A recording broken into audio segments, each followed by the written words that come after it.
So here we are live on Sports Extra for what is a really mouth-watering FA Cup fifth round tie between Newcastle United and Manchester City. It's an 8 o'clock kick-off, and as soon as that game has concluded at the racecourse ground, then we'll switch across back to 5 Live. The team news: well, Newcastle United have made 4 changes. Willock for the suspended Ramsey, Asula starts for Gordon, Voltemada returns to the side instead of Joel Linton, and there's a change in defence for Botman before coming in for Burns. So Ramsdale in goal, a back four of Trippier, Chow, Botman and Hall. In the midfield, Willock, Voltemada and Tonali, and then a front three of Elanga, Asula and Barnes. 10 changes for Manchester City. Only Núñez has retained his place in the starting 11 from the side that drew with Nottingham Forest. So Trafford is in goal, Núñez, Stones, Husinov and Ake the defence, Gonzalez, O'Reilly and Reinders the midfield, Savinho, Marmouche and Jeremy Doku.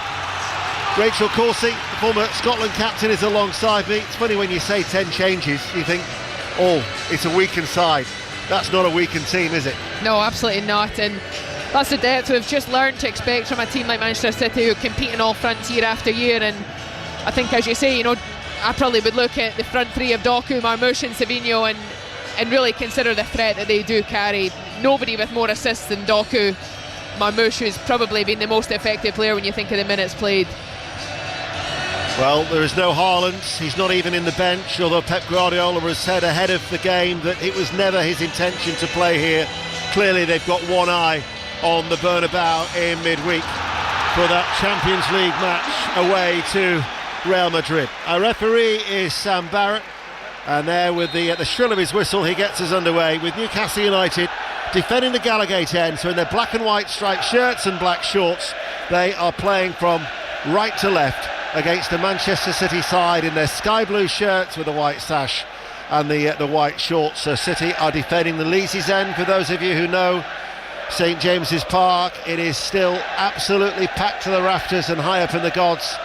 Good, strong travelling support from Manchester City of just under 5,000 that have made their way to the northeast, as Hall on this near side the left goes with a long throw, flick on by Botman into the penalty area. Elanga tries to keep it alive with a cutback, cut out, and then eventually the referee's whistle is blown.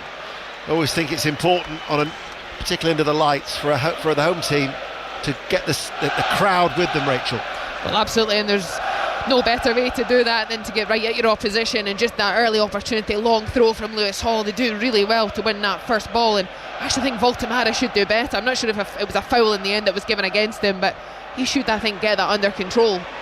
Trafford with a clearance, took a deflection off one of his own players. It falls to Elanga, passes the ball out wide over on that far side. Tonali will chip over the cross, and it's headed away by John Stones, and the Newcastle supporters rise to their feet as they get a corner kick over on that far side. John Stones, who has only played 65 minutes of football, that was against Salford, since early December.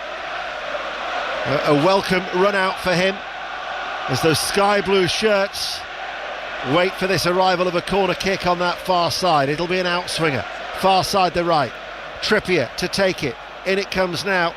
It's headed out by Stones, met by Tonali on the half volley, and always going away from goal. Actually, he's not going to go out of play. It'll be kept in play by Núñez, and then he looks for O'Reilly, who makes that run playing in midfield, but he's been easily dispossessed by Willock in the midfield. And already, what are we, 2 minutes in, but a good tempo and urgency and intensity from Newcastle. Brilliant start from Newcastle, and I think, although we're talking about not being a weakened team for Manchester, I think Eddie Howe have said, you know, they've made changes. This isn't the team that considered himself most consistently in the team for City. Voltemada dispossessed, early ball in towards Reinders, and he puts it wide. Newcastle now protest to the referee, Sam Barrett. That looked a very good chance, though, for the Dutchman. I remember him scoring. In fact, his last goal was against Newcastle in the League Cup second leg semi-final at the Etihad. Well, it's a brilliant chance, and it's Thiaw that comes across as they come inside the box. And what Manchester City are complaining about is the contact comes after Reinders does get his shot away, and that will be also why it's not going to be looked at by VAR. And it wasn't at the time considered a foul by the referee, because he does get his shot off, and he should do better. He goes near post. He's trying to be a little bit tricky, thinking that Ramsdale will think he's going to go across him, and in the end, just not his best effort, I would say, for someone that has got goals this season. Newcastle United themselves are in Champions League action during the week. Barcelona come here on Tuesday night. It's a game you'll be able to listen to on 5 Live Sport, as we're going to bring you 5 games in the Champions League next week. As Elanga with his pace just forces Husanov to turn back towards Trafford, clears it first time, left-footed, ball spinning through the air. As now Tonali just tries to flick it forward, and then here is Savinho, just guides the ball into the path of Mateus Nunes, who slows it down on the halfway line and waits for Savinho to make the run behind him. And now with those bright orange boots he runs forward. Lewis Hall goes with him stride for stride. Tonali helps out and Newcastle win the ball. And now it is with Lewis Hall, who looks for the ball in field. A diagonal ball, but Elanga couldn't control it. Doku picks it up. There is Willock in the midfield. And Newcastle then give it away with Willock. Savinho strokes it in field. Gonzalez. This is Reinders. Reinders back out to Savinho, almost comes to a standstill. John Stones joins the attack, and every outfield player is in the Newcastle half away towards our right as we sit low down on the halfway line here at St James's Park. 4.5 minutes played. Ake floats it out to Savinho. Cushion control off the left boot, runs forward, looks to go on the outside. Barnes though makes the challenge, but as doing so will concede the corner kick. Yeah, and he did well in the end, Barnes, because I thought he was trying to show Savinho inside, and he didn't cut off enough of the angle until he was able to take him down the line. He did well to shift his feet and make the tackle. Just have to concede the corner. That's the voice of Rachel Corsie here on Sports Extra, as Wrexham and Chelsea has gone to extra time. And Newcastle in front of the Gallagate end have got every black and white striped shirt back inside their own penalty area. Savinho taking his time to adjust the socks. He's in no hurry, both arms go aloft. Ramsdale all in purple, bobs up and down on his goal line. Savinho sends over a left-footed corner kick, doesn't beat the first man. Headed out by Barnes. Mateus Nunes back along the ground to where it came from on this near side the right. Barnes and Willock with Savinho. Back towards Nunes, puts his foot on the ball, strokes it back towards Savinho once again. Here is Reinders. Newcastle United still defending in numbers. Ball into the penalty area towards Marmouche. And Lewis Hall, who's having an excellent season, wins the ball for Newcastle and threads a short through ball towards Elanga. And with his pace he can carry it downfield. On this near side the left, tries to come in between two City players. Referee Sam Barrett says there was no foul. I'm surprised at that. That's definitely a foul for me. Just plays the ball between the two defenders, and that's not your only option sometimes when it's 2v1 tight down the sidelines. I thought it was good skill, and I'm surprised with there was definitely contact. I think that probably is unfortunate to get a foul there. Well, you're not alone, Rachel, because Lewis Smith, the fourth official, got it in his ear in both barrels with Jason Tindall and Eddie Howe questioning that decision. Savinho goes on the outside of Hall, checks back on the inside. There is Barnes doubling up, and Savinho no way through, helped out by Stones. Plays a short little ball inside towards Gonzalez. Back towards Stones. Newcastle trying to work hard off the ball. Savinho, that went out of play. That'll be a throw to Newcastle. And then they've kicked the ball away as Gonzalez. He pleads his innocence, but he knew it was out. He definitely did, and just little mind games probably, and nothing more than that at this stage. Sometimes you get away with those. I think if this was probably around the half-hour mark, you might be in trouble there with the referee. A little bit sloppy though initially from City, just allowing that to go out. A lenient approach from referee Sam Barrett. 0-0, 7 minutes played. 5 Live Sports Extra. Voltemada's header barges over Gonzalez, battles for it along the ground, ball in field. Tried to play the advantage, did Sam Barrett, but I think he's seen an infringement, and there are a few ironic cheers around us as we sit low down. Newcastle get the free kick. I think of all the sort of collisions, let's call them, that we've seen so far in these opening few minutes, that was probably the least of all of them, but probably deserving of Newcastle to get the ball back, because they've started the game brightly. I think they've played it intentionally. They want high intensity in these early moments. They want a little bit of chaos, and even here an early opportunity for Ramsdale just to send the ball from just inside his own half, try and cause a few problems, just take any opportunity to put City under pressure. Chelsea are now leading at Wrexham by 3-2, and that's after 105 minutes, after being twice behind. Talk about Arsenal having a scare at Mansfield earlier. It's been a double scare for Chelsea. Here is Elanga, shoots through a crowd of penalty area, caught by Trafford. Not too sure how much sight he'd have had of that coming through those bodies. He did well hold on to it, and it was a brilliant effort from Elanga as well. He's been bright, getting at players. Initially I thought they were going to give the ball away, slight misunderstanding with him and Trippier, but he did well to retain it, chopped inside and probably on his weaker foot, but just getting his range early on. Guardiola is as animated as ever as Trippier wins the ball. Voltemada, out it goes to Willock. Elanga is there as well. Here is Chow now to Botman, one of 4 changes as Botman passes the ball to Hall on this near side. Barnes tries to give Nunez the slip, out of play it goes for a Manchester City throw. Always gives you an idea of the frenetic pace, doesn't it, when you sit so low down here? This is a brilliant view, and I think, as you say, that it's also as well just how competitive the battles are in that central area. Voltemada doing his bit to compete. I actually really like him in that position in the 10. He's very dynamic. I was at the Villa game in the last round. I thought he did exceptionally well in a similar role too.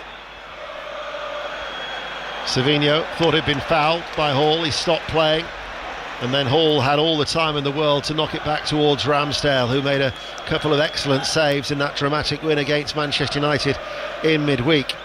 Tonali hits the ball early, and Asula has latched onto it, and Asula with his gangly legs in towards the penalty area, still battling for it. It might break towards Barnes. Barnes tries to prod it goalwards, and it's diverted behind for a corner kick. Well, he never looked in full control of the ball, but as a result he seemed to cause chaos. He did, but I think he's got to score. He's clean through in that first touch. You can tell John Stones alongside him is panicking. He's got 3-4 yards on him. The first touch doesn't get it under control, and then the second touch sorts of gets stuck under his feet, and that means he can't get a shot off. In the end, Harvey Barnes following up gets onto scraps, and Man City, last ditch defending, managed to get it away somehow. But huge opportunity there for Newcastle. Should have done better for me.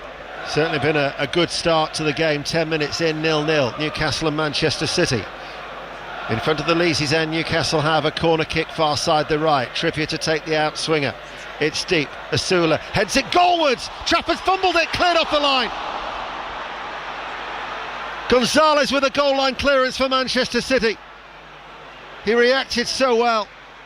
Little flick there by Willock, and then the header back by John Stones. They should be ahead. That's an even better opportunity, and you could argue they do everything right in the end. Voltemada just heading it. He can't get much pace because the ball's up in the air a long time, but really well worked corner round the back, and I couldn't see who it was, but I imagine Botman would have got a block to get free. And as Trafford makes a little bit of a mess of it, bodies in front of him, he sort of just palms it up in the air, and it creates a huge opportunity. 2 big chances. Voltemada reacted quickly, didn't he, when it came to him from the initial header from Asula? Yeah, he just couldn't get enough power. One of those looping soft balls. So Gonzalez with the goal line clearance from Voltemada's header, and as Rachel quite rightly says, Newcastle United could be in the lead, and that might be already a nagging concern for Eddie Howe as Voltemada looks for a ball that was easily cut out by Ake, because in the League Cup semi-final here, and indeed at the Etihad, they had chances and they didn't take them. And I think when you're playing Manchester City, Eddie Howe mentioned it in his press conference, you've got to be ruthless in front of goal. You do. You won't get that many great opportunities, and I would say the 2 that Newcastle have had so far are both chances, you'd say, more often than not, are finished. And you know that City will come into this, you know they'll get chances of their own. We're back underway in the second period of extra time at the racecourse ground. Wrexham, who are down to 10 men after the sending off of George Dobson. Wrexham 2, Chelsea 3. Garnacho's goal in the 96th minute gives the Premier League side the advantage. Already we've seen Liverpool and Arsenal progress to the last 8. Chelsea now have the advantage. 0-0 here, 13 minutes played. Ramsdale, all in purple, spreads the ball out wide, and Trippier cannot keep that ball in play. It'll be a Manchester City throw. Just a little overhit, that one, but that's the thing with Ramsdale in goal. He's brilliant with his feet, he's confident. You play those balls. Just a few minutes ago he played a wonderful ball all along the ground, 50 yards right into Voltemada on the halfway line from inside the penalty box, and it was inch perfect. I think that's the advantage that he gives you to the ability with the ball at his feet ahead of Nick Pope. Nick Pope's a good shot stopper, but he's not as good with the ball at his feet. No, and that is the difference between them. And both for me are brilliant goalkeepers. I think it was a brave move for Ramsdale in many ways, because he's had to sit on the bench for a large portion, but he's got his opportunity, and whenever he has got it, he typically does very well. And certainly, as you say, ball at his feet is one of his major attributes. Barnes is bundled over, and that will be a free kick to Newcastle United. About 10 yards shy of the halfway line.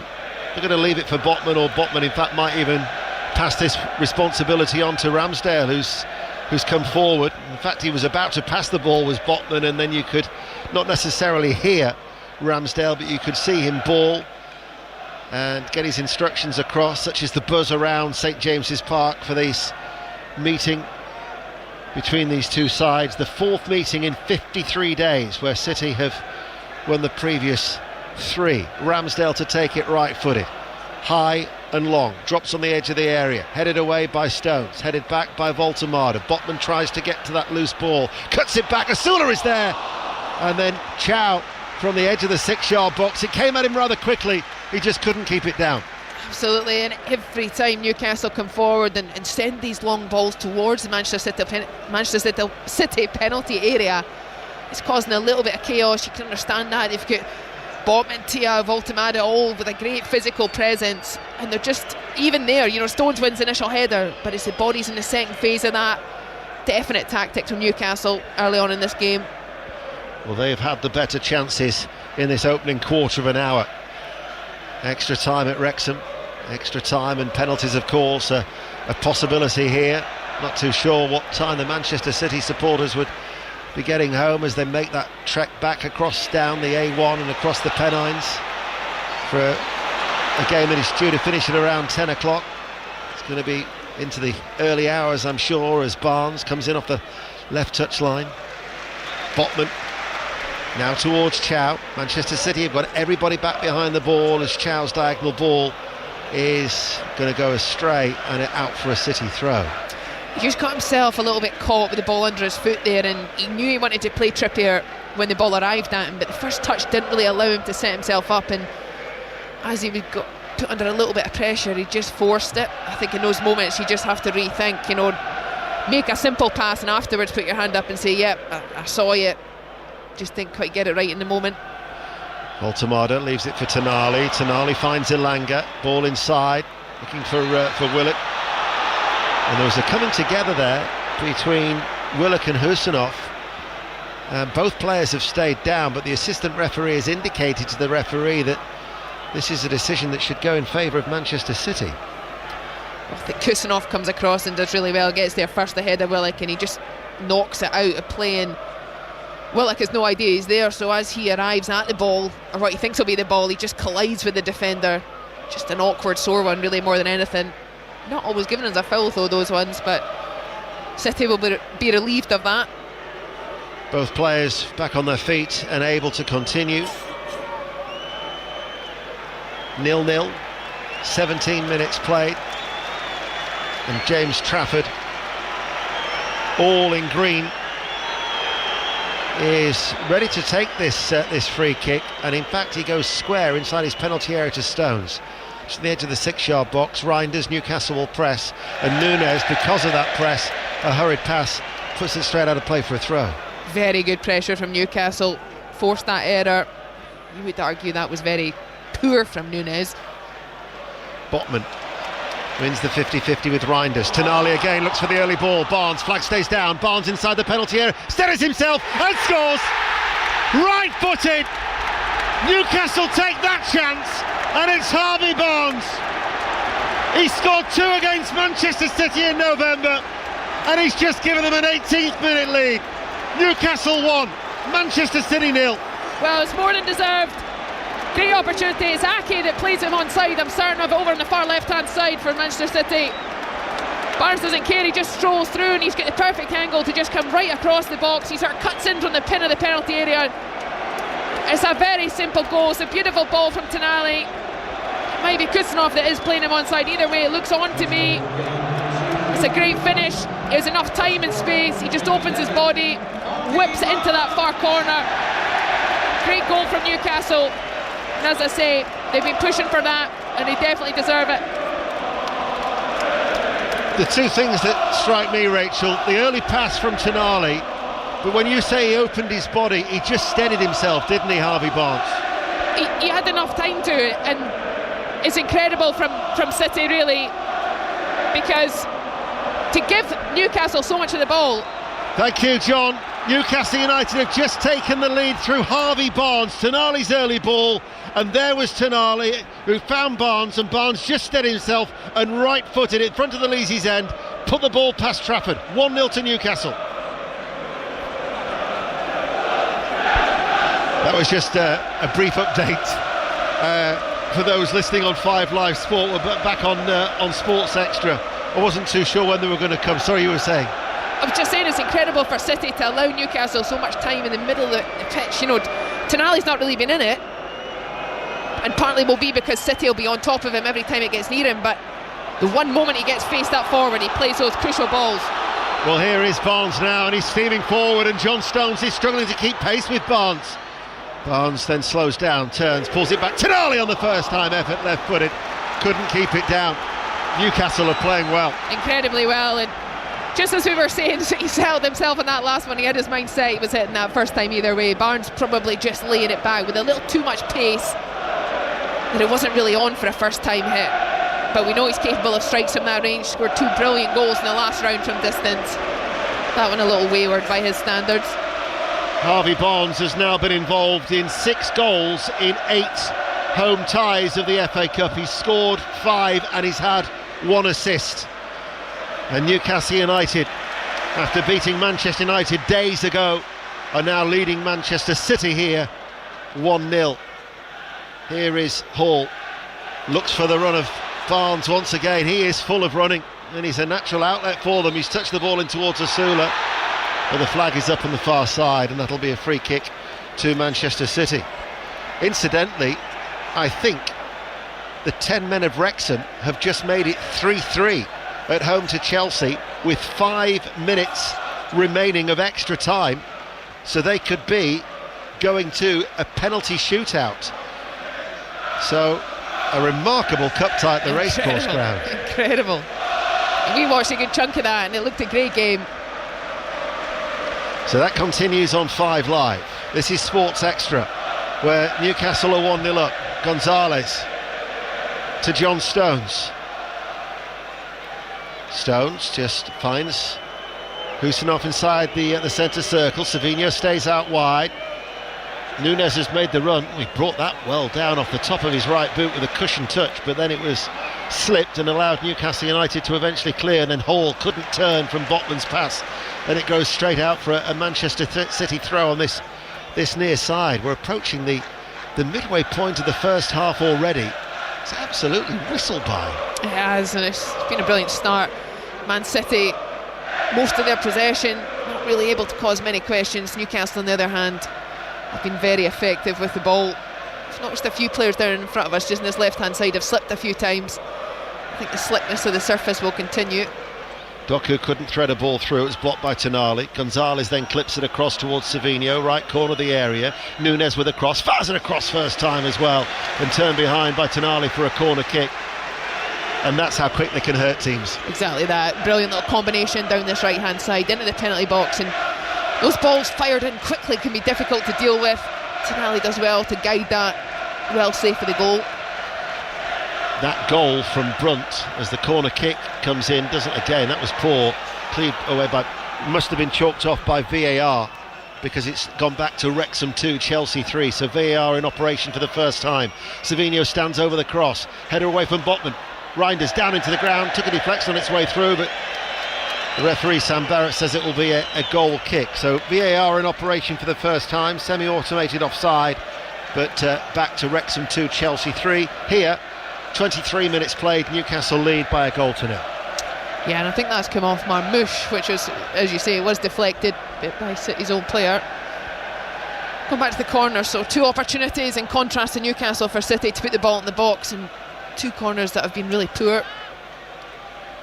Here is Botman. Ooh, a little slip and a stumble, but he managed to recover before Reinders could take full advantage, helped out by Hall. And Hall, he was being penned into a corner. His attempted clearance cannoned away off the shins of O'Reilly, and Newcastle United will benefit with a goal kick in front of the Gallagate end. And Ramsdale in no real hurry to take it. So 1-0 that they lead. Newcastle United. It is the 4th match of 5 successive games at St James's Park. They've had wins against Qarabag and Manchester United, either side of a defeat against Everton. Barcelona to come, looking for home comforts to try and carry them into that Champions League last 16 first leg tie next Tuesday. Elanga coming forward with a short little burst, fouled, free kick. He's been excellent. His pace is frightening. I mean, just his short burst of pace is incredible. It's a huge threat to the defenders in and amongst them. Even Doku, who's very similar in terms of profile of pace over those first few yards, he's causing him issues there. Great little movement, giving goal. Does well to win the foul. Probably a player since he arrived. He's maybe not quite hit the ground running, but we're seeing tonight what he can do when he's on his game. Yeah, the goal he scored against Manchester City in the League Cup semi-final is his only goal in his last 50 appearances. Might hope, like Barnes, to get on the score sheet tonight. Barnes, who's added to his 2 against City from earlier in the season. Newcastle lead by a goal to 0. Trippier to take the free kick midway through the City half. Headed up rather than away on the half volley. It was a swinger really, wasn't it, from Barnes, right-footed. Couldn't get over it. It was always on the rise. Goal kick. It felt a little hopeful rather than anything more than that, but I suppose when you've scored a goal in a game, you fancy your chances. He will. It takes his tally to 13, which is actually matches his tally that he'd scored for Leicester City in the season that they were relegated. As Trafford clears way downfield, and Savinho, great feet, coming forward now. Núñez is going with him. Savinho uses Núñez now with a cross on the run, blocked by Hall. And Hall is quick to pick up that loose ball and carry it forward for Newcastle. And he looks for Tonali and Elanga. And it's all Husanov who'll tide it back up towards Trafford. And right-footed clears first time. Marmoush beaten in the air by Botman, really attacked that. Goes out towards the far side. Rachel. I felt Hall there, he just didn't quite make his mind up what pass he was going to make. Tonali went round the outside, Elanga made a good run of feet. He kind of just did, he played the ball in behind, but no one really made that movement. Savinho running forward. Stones is an option in field. Little touch by the England international. Gonzalez, Husanov, Ake to his left. Doku provides the width, far side. Front of the east stand, attacking the Gallagate end. They've doubled up on him, Trippier and Elanga. Doku carries the ball forward, edges his way level with the penalty area. Ake gives it back to the Belgian. Now Doku will come forward with a little bit more pace into the area. Creates the space for Ake, left corner. Clips over the cross. Headed up by Chow, didn't know where it had gone. Gonzalez heads it goalwards. Núñez, O'Reilly, it's like head tennis at the minute. And eventually it drops outside the area, and Asula is the one to try and clear. Ake spoons the ball back into the penalty area, and it runs out of play for a goal kick. And it is still Newcastle United who lead 1-0. Rachel Coursey. Manchester City are struggling in areas where we normally see them so efficient. You know, Newcastle adopting that low block when City have controlled possession inside their half, and we just can't really muster anything that's asking that many questions, that Newcastle back line. It's all just fizzled out fairly simply. So whilst Chelsea are seconds or minutes away from a place in the last 8 in the Scottish Cup quarter-finals, Dunfermline, the last we heard, were leading Aberdeen by 2-0 at East End Park. Tomorrow, Rangers Celtic is at 1 o'clock on Sports Extra 3. Doku slips, Willock able to take advantage, passes the ball out wide towards Elanga. Elanga on the halfway line, has to jump in the air, but is doing so. He's given the ball away straight towards Savinho, and Savinho now will run at pace, enters the penalty area. Savinho away from Hall and forces a save out of Ramsdale, who made himself big at his near post. Well, it's a great save in the end, and it becoming a little bit of a basketball match. Both teams very quickly trying to attack Newcastle there, with Elanga. He just turns the ball over very easily, and 5-6 bodies charging forward. Just left him a little exposed. Hall couldn't keep up with the pace, but Ramsdale did well. So it'll be a Manchester City corner kick on this near side the right. Newcastle have every black and white striped shirt back inside the area. Savinho to take it. Ake tries to get on the end of it. I think his head has actually caught the back of, I think it's Lewis Hall. Lewis Hall, who's gone down. That'll be a painful one, won't it? He really attacked it. They're sore. He was just coming on to it. When Hall, it was almost coming from a fairly static position, trying to just get up and compete. You're sort of flicking your head back a little bit, and he can be sore. He looks like he's going to be okay. Well, the doctor was poised, as was one of the physios for Newcastle United, but Hall is back to his feet. Little rub of the back of the head, and play set to resume. Nearly half an hour played at St James's Park. Newcastle United are leading by a goal to nil. Ramsdale to strike the ball downfield, right-footed. Looks for Asula. Gonzalez unchallenged to head the ball forward. Botman, though, beats Marmoush in the air easily. Bouncing ball is headed out by Stones to Savinho. Lifts it forward to Mateus Nunes. He hooks it to the right towards Savinho. Looks for the run of Reinders. There was Barnes and Tonali to break it up for Newcastle. That was a cynical trip by Savinho. Really cynical, and he didn't need to do that because City had 4 players round the ball in the middle of the park. He was going to be beaten, but I think they were going to sweep up the next. It's just a talking to from referee Sam Barrett. And Tonali, who had a touch of cramp after the game against Manchester United, but can't help but feel he's really stepped up in the absence of Bruno Guimaraes in that midfield for Newcastle. He has, in his own way, because he's a very talented footballer. He's got an incredible engine on him, and to be fair, Newcastle have needed that quality and depth in the midfield, and I think he's a catalyst for a lot of the good opportunities they create. He's incredibly technical, joins the attack really well. Ramsdale with a free kick, headed on by Chow, cleared, volleyed away by Mateus Nunes to Savinho, and just shrugged off the ball by Lewis Hall, who's fired up for this one tonight. Hall leaves it for Barnes, the goal scorer. Barnes running away from Nunes. Willock passes the ball back. Voltemada. Trippier tucked in that verted roll from right back. Right hand side now towards Elanga. Goes on the outside of Ake. Looks to beat his man. Delivers a low cross. Husanov will clear it first time, only as far as Trippier, midway through the City half. Back towards Chow outside the centre circle. Here is Botman. Botman now to Hall on this near side the left. Newcastle playing well. 14 minutes to go to half time and leading by a goal to nil. A slip by Botman. You mentioned it earlier, Rachel, there are a number of players losing their footing. Yeah, it's slick on the surface. You can just feel it was a bright day in Newcastle, but it's just got to that point in the evening when you just get that little bit of moisture in there, and certainly in front of us down in this left hand side for Newcastle, there's plenty of players have lost their footing. And certainly as a result, with the clear blue skies, the temperature has dropped with that lack of cloud cover, and it's a little fresh, I've got to say, here this evening as we've just gone past 8:30. And Newcastle United have got a free kick. Chelsea have got a 4th goal. Wrexham 2, Chelsea 4 in extra time. 5 Live will be joining us very, very soon. As Elanga with a free kick into the penalty area, cleared away by Nunes. So that will be Chelsea joining Arsenal and Liverpool in the last 8. Hall drills the ball across. It was a diagonal pass from just in the left touchline, and it just kicked away off that slightly greasy surface and out for a goal kick. It was a great idea, sort of quite a flat, straight delivery, as you see on that diagonal angle. Hits it with his laces. Tia almost getting on the end of that as well.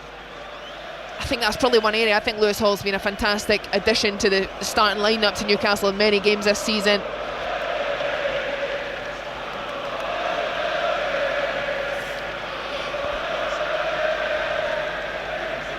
Thank you, John. Newcastle United lead Manchester City by a 1-0. The goal was scored by Harvey Barnes, and that was a lovely ball by Tonali after 18 minutes. They've been playing very, very well. Savinho's forced a save out of Ramsdale in the meantime, as here is Doku, and looking then for the bursting run through the midfield of Reinders and gathered in by Ramsdale. So just for the benefit of our listeners on 5 Live, here are the two teams.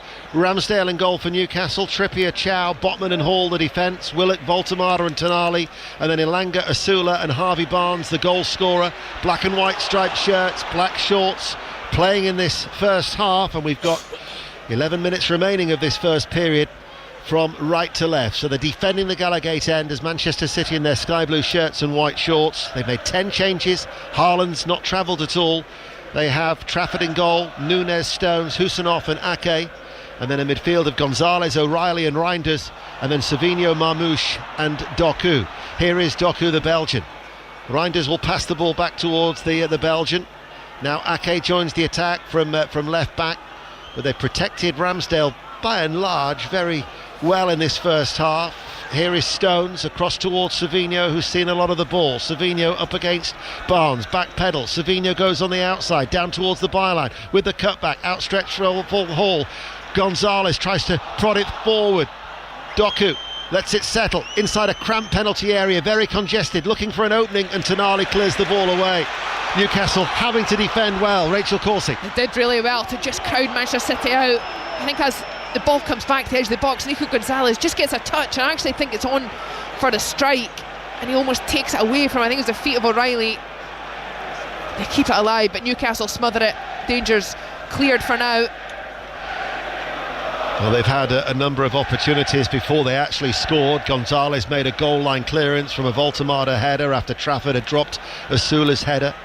Asula very much in a good moment, in the words of Eddie Howe, after that fabulous goal against Manchester United when they were down to 10 men in midweek. And Ramsdale, who is in excellent form himself, will clear long and away downfield, and Trafford comes out of his penalty area all in green and touches the ball forward towards Husanov. It's been a good cup tie, hasn't it? Really good cup tie. Newcastle been alive, they've put City under pressure, made it difficult for them, used probably the fact they've got a number of players who need to consider first choice against a team for City who maybe haven't started as many games as others. Here is Savinho dancing his way down this right touchline and tries to come on the inside of Hall, who's, I've got to say, is having an outstanding game at left back. Lewis Hall, I think, barring injury, he is a shoo-in to go with England to the World Cup, to the United States, Canada and Mexico in the summer. Here is Marmouche, and there again is Lewis Hall, once again sensing the danger, and just when it looked like Marmouche was shaping to shoot, and he nipped. Exactly that, just reads the danger well, comes narrow, he has to come inside, and he has to come from the wrong side because he's covering alongside Botman. He does well to just use his body, shield the ball, gather possession. I remember his debut for Chelsea, actually. It was actually at Manchester City in a League Cup tie in November 2022. And any Chelsea fans that have already back in the car on their way back from North Wales, they might recall that occasion as well, because when you see a youngster, and he's still only 21 now, you think what the prospects he's got for such a young man. He's got a great career ahead of him if he keeps himself healthy and continues to be hungry to learn and improve. That's always the biggest thing, is you got to maintain that competitiveness to just want to be the best you can be. I'm sure he has it, because he wouldn't have got this far if he hasn't. You can tell in the way he plays and goes into battles. Example tonight, 1v1 mostly against Savinho, tricky player, handled himself excellently. Well, Thomas Tuchel, the England manager, is here at St James's Park tonight as Husanov carries it forward. Ake on the halfway line, passes it out towards Doku. Reinders now will run forward, Reinders into the area, but there was the interception from Botman, and then Tonali on the cover after Botman had initially lost it. And all of a sudden now, probably this is Manchester City, would you agree, their best spell of this first half? Yeah, I would, and you can tell that Newcastle are feeling that pressure, because even that's twice now Newcastle have just chosen to launch the ball clear, and that's indicative of when legs are tired, you're suffering, you know you're edging closer to half time, but you know you've been defending under pressure for a little extended period. Here is Doku. Level of the penalty area left-hand side, enters the box now, goes towards the byline, in towards the near post, and it bounces off the legs of Savinho. And despite the best efforts of Ramsdale, Savinho with the equaliser, and their best spell of the game has brought them level, 1-1.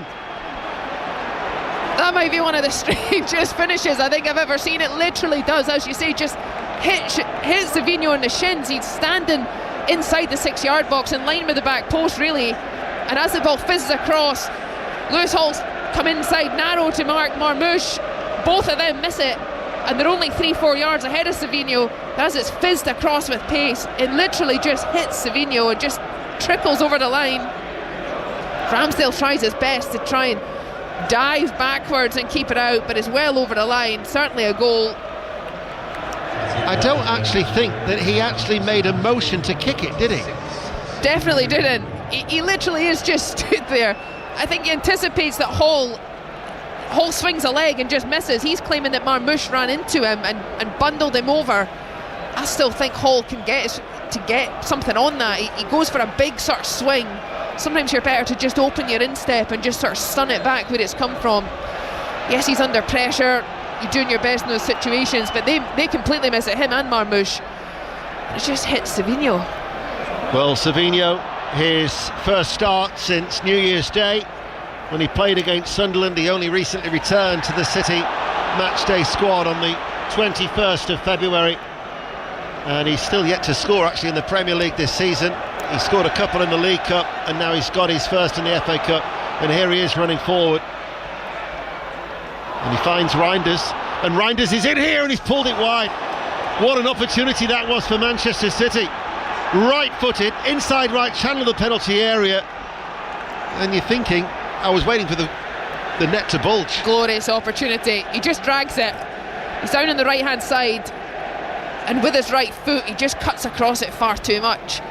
He just drags it wide in that far corner. I think just in the last couple of minutes, Lewis Hall, you can see he's felt under pressure. Savinho there just slipped by him as if he wasn't there, and he was just a little too eager to come out. He needs to just calm himself down, maybe flustered a little bit from the goal and feeling he maybe could have done a little bit better. But I think Newcastle just need to steady the ship. They started well, not had much of the ball probably in the last 10 or so minutes. Ramsdale caught in possession. Ramsdale has lost it. It's pulled back towards O'Reilly, helped out by Willock. All of a sudden, Newcastle United, who are playing with confidence, are now looking at uncertain and jittery at the back. They are, and there's been a couple of moments earlier where they've tried to play out down this left-hand side, and the City press is good. It's very efficient. They'll try and trick you into playing in areas that you then get stuck in, and that's exactly what happened to Ramsdale. He almost managed to gather it. He couldn't. The ball was loose.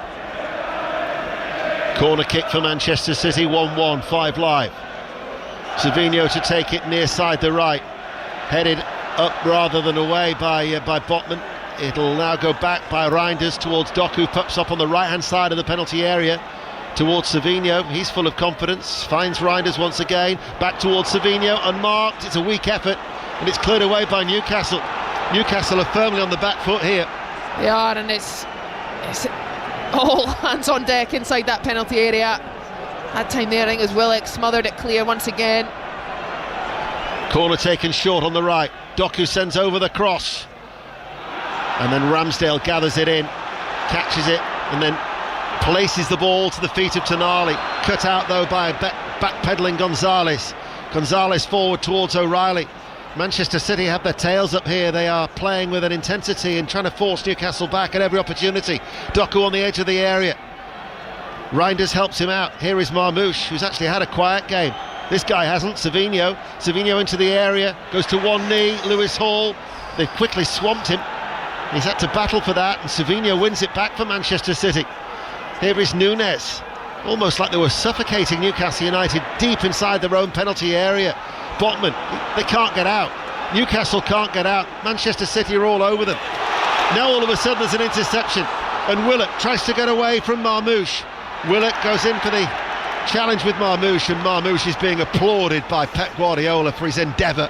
Yeah, two fists in the air there, and sometimes you know, that's one of the things that pleases managers most. Marmoush gives the ball away, counter-attacks pending, and the striker works incredibly hard to dig himself back into the good books. Ball chipped forward by Savinho for Reinders as it drops over his right shoulder. He's tried to hit it first time, but it's come off his right boot, not got anywhere near the goal, and out for a goal kick. All of a sudden you're thinking Eddie Howe will probably want half-time on the evidence of the last 10 minutes. He will want half-time, but there's still probably 3 or 4 minutes to be played, and you can't play like that thinking you just want the whistle to blow. You've got to come in with the intensity, because we've seen in many opportunities in the last 20 or so minutes that Manchester City need very little time to create something that's dangerous, and you know, you just need to ride these waves. Good decision, I think, in this moment. Ramsdale's going to kick it long. They'll try and compete for the first and second ball, and they've had success doing that in the opening stages, and it'll just be a reminder, let's get back to that.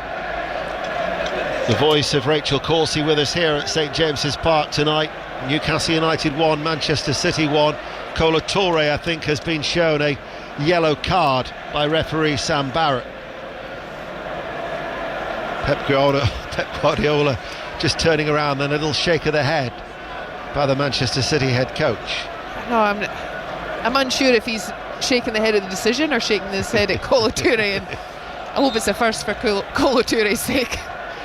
Yeah, it was no doubt Lewis Smith, the fourth official, that would have alerted Sam Barrett to whatever had been taking place behind him over that left shoulder of his. We're inside the last 30 seconds, 1 apiece. Offside against Asula. Manchester City take the free kick too quickly, and we'll find out now how much stoppage time there will be here on 5 Live Sport for what has been a captivating cup tie here at St James's Park, with the chances that Newcastle created early on, but then with the quality of Manchester City. Despite making the 10 changes, they have quality oozing in every department, and you'd naturally expect them to come back into this cup tie, and that is exactly the case. And it is now evenly poised for what will be a very intriguing second half as the ball goes forward towards Marmoush. He tries to guide his header into the path of the onrushing Reinders. Voltemada digs it out. Trippier tries to touch it towards Elanga. Back it goes to the former England international, but Manchester City going after Newcastle and looking to try and put them under pressure, and Trippier can clear, and Gonzalez heads it forward towards O'Reilly, uses his strength in the midfield to Ake. Got there first before Elanga could intervene. Tonali again looks for that early release over the top, and Elanga will give chase, and Husanov will tidy up back towards Trafford. I think they were just relieved to give a respite to their defence. Yeah, good pace from Kusanov though, because I thought initially when the ball went in behind into that channel would favour Elanga. Well, there indeed is the half-time whistle, and there was no stoppage time whatsoever. So half-time at St James's Park, Newcastle 1, Manchester City 1. It was Harvey Barnes that gave Newcastle the lead. After 18 minutes, they'd only had a goal line clearance from Gonzalez to deny them an earlier goal 7 minutes before that. And then Manchester City coming back into it with, like you say, a strange goal from Savinho. But how would you sum up the first 45 minutes in its entirety? Well, I think Newcastle were sensational for that opening 20 minutes. 2 or 3 glorious opportunities before they then did get that goal that Harvey Barnes took wonderfully well. Man City came into it as you'd expect, and probably as the half drew to a close, the midfield of City dominated, and it was really down their right hand side they were causing all the problems. Savinho and Nunez, the two that really were the catalysts for most opportunities, but at half time we're even. We are indeed. Half time then here at St James's Park. Newcastle United 1, Manchester City 1. Rachel, thank you. If you want to get yourself a half time brew, then feel free, because others have work to do. Because we'll get an update from Dunfermline Aberdeen. Kenny Crawford. 56 minutes gone, Ian, and it's still Dunfermline Athletic of the Championship 2, Scottish Cup holders Aberdeen 0, and Aberdeen realising the seriousness of the situation have brought on 3 half-time subs, because they know that keeping this Scottish Cup journey alive is what their season rides upon, because the league, they're flailing about down in 9th there, and they're dominating the first 10 minutes of this second half, but with no clear-cut chances at the moment. So Neil Lennon's men still in the driving seat. Dunfermline Athletic 2, Aberdeen 0. Thanks, Kenny. We've got reaction from Rome to come, but first of all we're going to go straight to Wrexham and Gary Flintoff. Thank you, Ian. I'm literally pitch side with Alejandro Garnacho. Congratulations, you are through to the next round. Is it safe to say you were asked a lot of questions by Wrexham tonight? Yeah, it's always good to play away, you know. This stadium was really hard, so yeah, they did a great job, but we have to do our job, and we did. In terms of a game like this, do you quite enjoy that challenge? Because it was a physical challenge for you tonight. You certainly had to work hard, and ultimately you were involved in what was a sending off for them, and then what was the winning goal for Chelsea. Yeah, I think this type of games is like a fight, you know, and sometimes it's more harder than, for example, a Premier League game or Champions League. So we have to be ready for every type of context, and today was really hard. We play extra time, so I think now it's time to recover and be ready for the next one. And the manager made 9 changes today. Did you sort of feel as if you had to be one of the senior men out there today? Yeah. I played the last game, but I recovered well, so I'm ready to play a game every 3 days. And I think we did really well, so I'm happy to score and to win. It's interesting you mentioned that, but clearly the FA Cup, the manager's just said to me he really fancies Chelsea's chances in the tournament this season. You're going well in Europe, you're obviously going well in the Premier League. Do you think tonight has shown that you have the number of players, the squad strength to compete in all of those competitions? Yeah, now in football you will need a full squad to win trophies, because we play every 3 days and we will have to trust in everyone. I think we have great players. So yeah, now we're in quarterfinals. I will try to win the FA Cup. It's always good to win a trophy. Yeah? Good to hear you say that. Well played tonight. Thank you. Thank you, Alejandro. Thanks for joining us on 5 Live. Thank you, Gary Flintoff, pitch side with Alejandro Garnacho after Wrexham 2, Chelsea 4. Earlier in the FA Cup 5th round, Mansfield Town 1, Arsenal 2. So Arsenal and Chelsea join Liverpool in Monday night's draw for the quarter-finals. We'll have reaction to come, but next on 5 Live, it's the news with Erica Witherington. The voice of the UK. This is BBC Radio 5 Live. Officials in the United Arab Emirates say one person's been killed by falling debris as countries across the region say they've been targeted by fresh Iranian strikes. Earlier, Tehran had promised to stop firing at its neighbours unless they attacked it first. Israel's Prime Minister Benjamin Netanyahu said there is a systemic plan to eradicate the Iranian regime.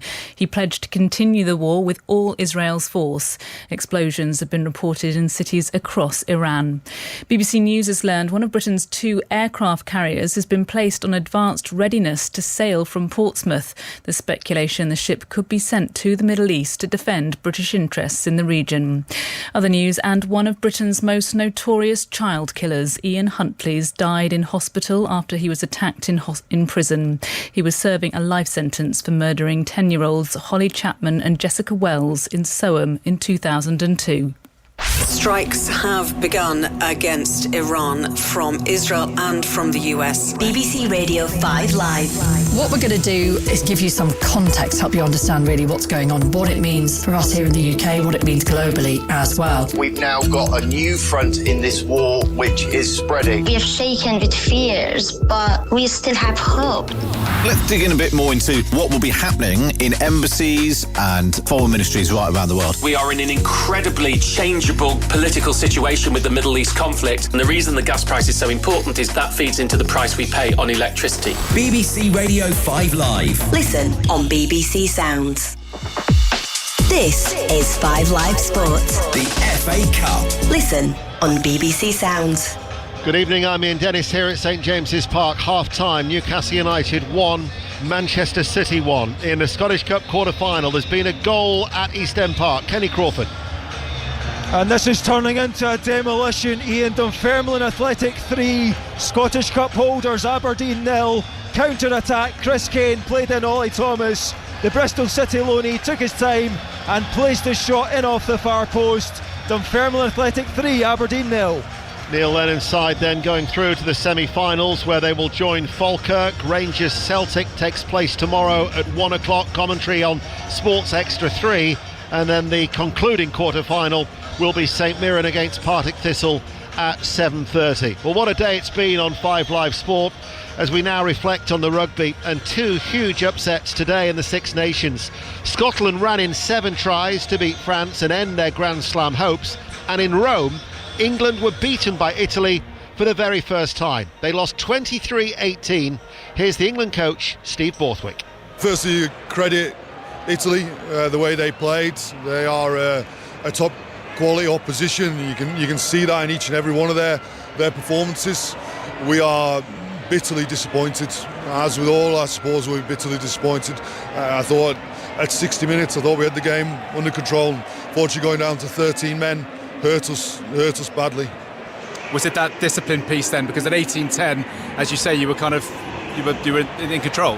Yeah, I think everybody could see that. Unfortunately, you then lose those two players, and then they kicked a couple of those goals, and then they took that one chance very, very well. And unfortunately, again, we were unable to get across the try line as often as we want to. And did the yellow cards then affect the use of your bench? Because we didn't see Henry Pollock until late, Jamie George weighing almost 80, didn't see Chandler, that kind of thing? Yeah, well, obviously from a leadership point of view, the importance with Maro off the field, the importance of Jamie George continuing there from that leadership point. With Sam Underhill and Maro off the pitch, it meant back five of the scrum, you were limited in what changes we could make. So everything got knocked back. So yeah, it clearly had a significant impact upon the game.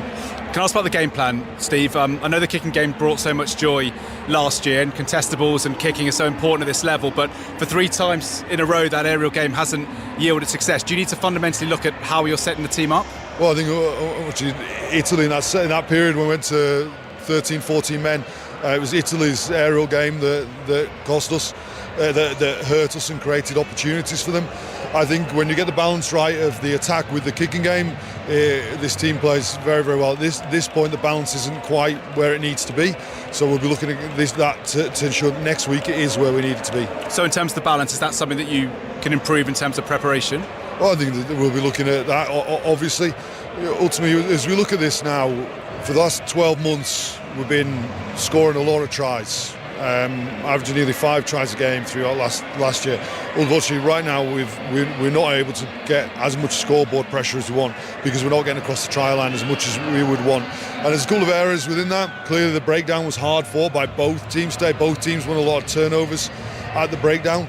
But ultimately we want to get across that try line more often than we have been in the last 3 games. There'd been an expectation the team was really going to build after your run. How big a setback have these 3 games been to the whole process? Well, clearly this is a real challenging time. This is a really tough time, and I think the players' application this week. I talked about the intensity that not being where it needed to be in prior game. I thought their intensity was very good today. Unfortunately, the discipline was an area that cost us. But I think in so many ways, the players, I've just seen them all, they are feeling it. They're really feeling it. So I know they'll be determined to put it right next week. England head coach Steve Borthwick with our correspondent Chris Jones. Well, a historic day for Italy. Here's the Italian captain, Michele Lamaro. It's been quite amazing. Obviously, we didn't have the best performances of our life, but we managed to stick together for the whole game. And we believed that we could win this, and we believed since the first minute that we could go over the line a couple of times, and we did it at the very last. And obviously, I couldn't be prouder of the boys' performance. Obviously, there was a lot of tension at the start of the game.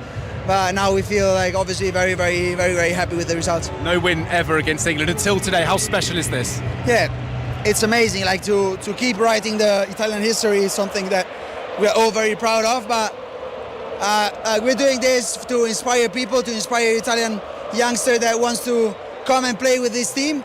And I think that's the best way to do it. Because like the passion we show every single day we step on this field is amazing, and I can't ask more to the boys in terms of effort to show on the pitch. And today, I think the bench was absolutely amazing. Well, earlier in the day on 5 Live, we brought you an exciting commentary from Murrayfield. Scotland beat France by 50 points to 40 to give themselves a chance to win the Six Nations next weekend. Now, they need to better France's result next weekend to lift their first Six Nations title. Let's hear from Gregor Townsend. Gregor, is that your greatest day as Scotland coach? Oh, that's I'll have to think on that one. It was obviously a brilliant day for our supporters. Great rugby game. The second half, that third quarter, and shows us at our best. And it's not just the rugby we played, the mindset to keep attacking. Right? Not many teams would set on that. A lot of teams would set on that lead against France. But we know the best way of winning is playing what got us a success in the first half, and that takes a lot of effort, huge physicality and the skill the players have. You just stuck 50 points on France. You are level with them at the top of the Six Nations table. And it's just like unprecedented territory for Scotland. Did you believe at the start of the day that was possible? I believed in the team. I believed that the weather being great, the fact that there is going to be opportunities. France play an attacking game, and I've seen from the players, the games gone by and training sessions, that our game is built to create quick ball and put some of our best strike players in the game into space, and they just built on phase after phase, and they grew in confidence. But it reminded me a lot of what we did in the New Zealand game for a period of 50-60 minutes. Today we were more clinical, and we obviously kept it going into the second half. Congratulations, Ryan. Thanks, Sonia. That's Gregor Townsend with Sonia McLaughlin. In the tennis at Indian Wells, 4 British players are playing their second round matches back to back, and Russell Fuller, I'm hearing Jack Draper is through. Having turned the match around, Ian, he lost the first set of his title defence 6-3 to Roberto Bautista Agut, broke early in the second to win that 6-3 as his serve improved significantly. He was very up and down in the decider, Draper. In only his 4th match since August because of injury, but he saved all 5 break points he faced, broke the Spaniard twice, he's won it 6-2, and Sonny Cartel is now warming up against the seeded Emma Navarro, with Cameron Norrie, a former champion here, and Jacob Fernley to play later in the evening.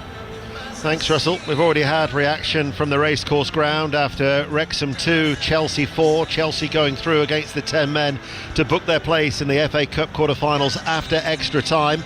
Earlier, Arsenal booked their place in the last 8 after a 2-1 victory against Mansfield Town. Eberechi Eze came off the bench to score the winner for the Premier League leaders. Here is their manager, Mikel Arteta. I'm delighted. It was a proper FA Cup game. To respect the history of this competition, you have to really enjoy coming to this kind of grounds, opposition, and especially the crowd, which I think they were fabulous. They made the game very, very interesting, very intense, a bit of banter, which I think is necessary as well when you play the competition. And yeah, credit to Nigel and the team, because they made it really hard for us.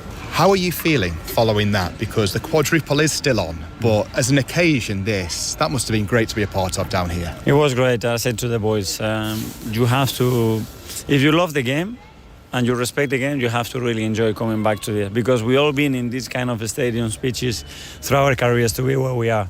And don't take it for granted.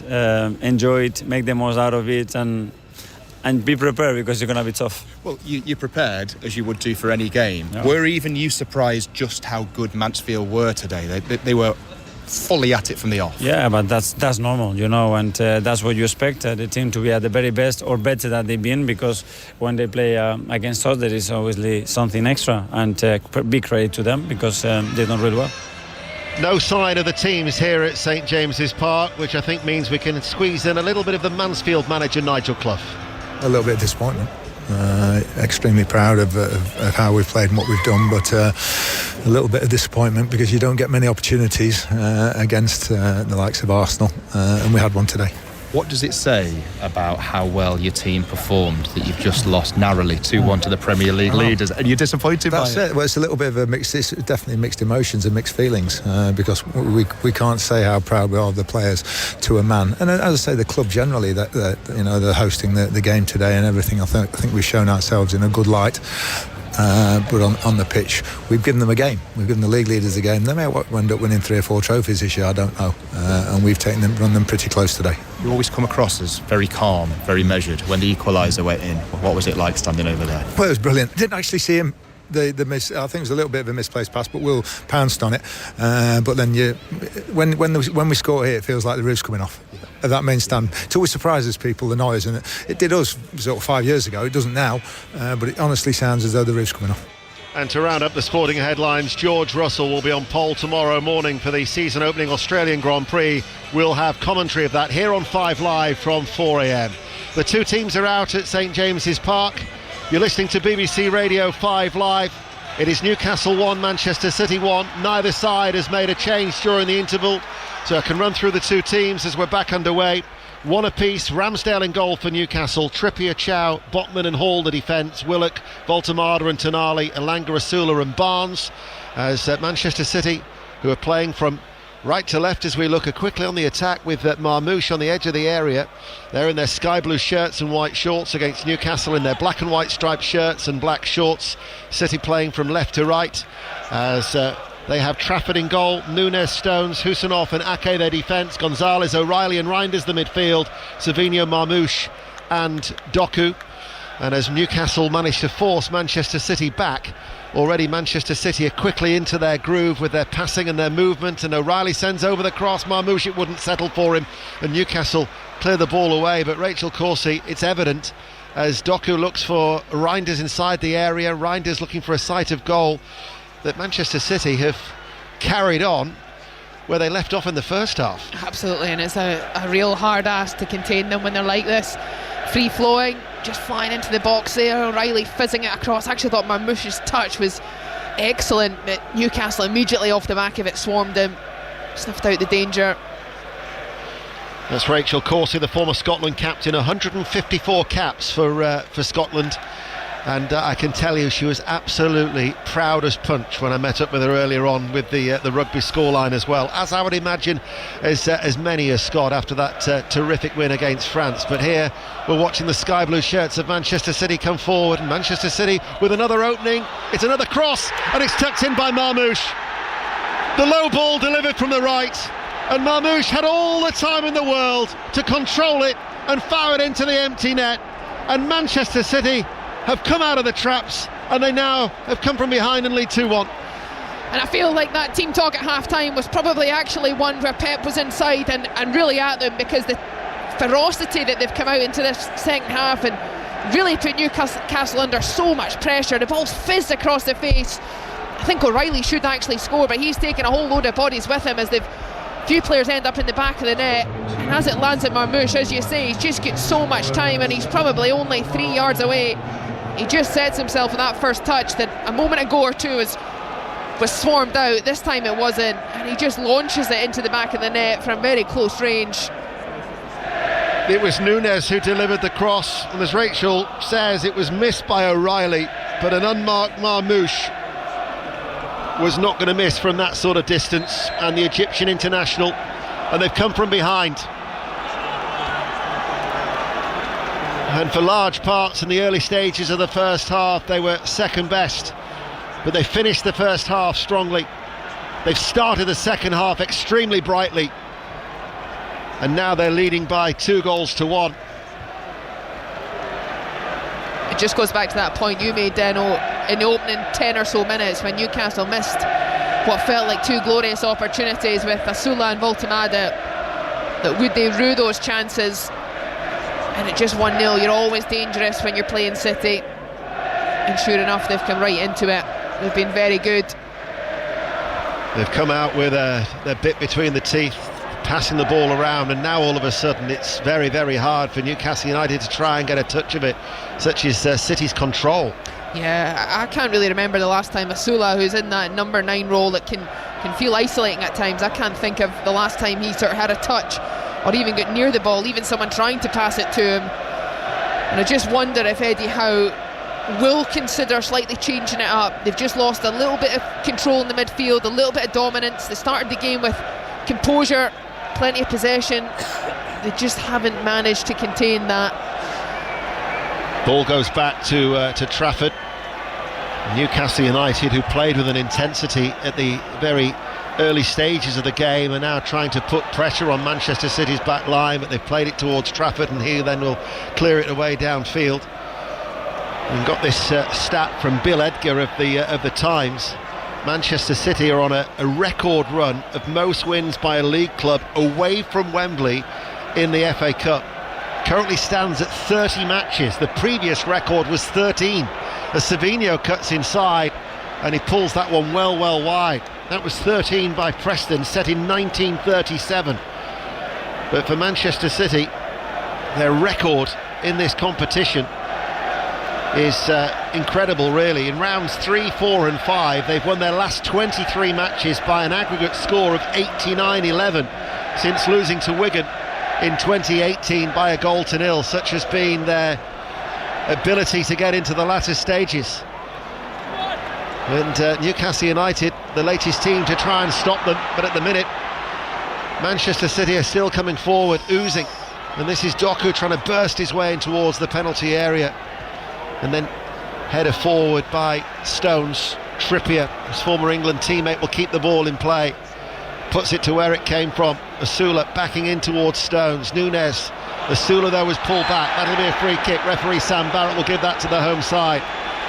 Well, they just need to try and get some sort of a toehold back in the game as we get an update from the Scottish Cup quarter-final at Dunfermline with Kenny Crawford. 78 minutes gone, still Dunfermline Athletic 3, Aberdeen 0. Neil Lennon, the Dunfermline manager, has won the Scottish Cup 8 times as a Celtic player or manager. Now he is looking like he's going to be guiding the Pars to the semi-final. They've completely dominated the Dons and they've nearly scored a fourth. It's Dunfermline 3, Aberdeen 0. Sounds extremely comfortable. Voltemada here has just had a shot. It was right-footed, outside the area, always on the rise, comfortable over the keeper. It was. I was just going to say my mum was hoping for a ticket for that Dunfermline game. She'll be glad that she couldn't get one in the away end. Yeah, it'll be a night to forget as Aberdeen relinquish their grip on the trophy, and they will then go alongside Hibs as another scalp for Neil Lennon's side as they move to the last four. Rangers Celtic tomorrow 1 o'clock. We'll have commentary of that on Sports Extra 3. St Mirren Partick is a 7:30 kickoff. The match of the day highlights of the FA Cup 5th round tomorrow night 10:30 BBC One. Chow. There was almost an opening there for Marmouche. They seemed to both leave that forward ball. There was. It just was one of those 50-50s that Elanga put his teammate Thiaw in trouble. Thiaw didn't want to commit in case he missed the tackle, then there was no one to cover for him, and in the end they both left it and he was able to fortunately sweep up. 7 minutes into the second half, Manchester City lead by 2-1. Trafford, who played in both the semi-final second legs against Newcastle in the League Cup, he has been the Cup goalkeeper for Manchester City after earlier that record scoreline against Exeter City of 10-1 and then Salford 2-0.